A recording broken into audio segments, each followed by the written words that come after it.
से झिझक। मोहन का एक दोस्त था, उसके मन में जैसा आता वह हमेशा वैसा ही करता था। उसमें गजब का आत्मविश्वास था।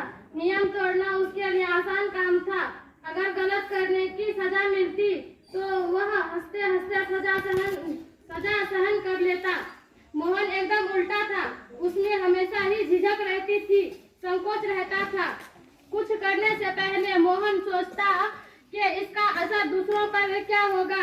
हमेशा अपनी बात को सही मानना, अपनी ही इच्छा पूरी करना, यह उससे होता ही नहीं था। दूसरों को दुख पहुंचाना उसे खराब लगता था, उन्हें सुख देना उसे प्रिय था। जब उसके पिता बीमार थे तब वह उनकी ही सेवा करता था। जब उसने बचपन में चोरी की तो अपनी गलती खुद ही पिता के सामने कबूल ली।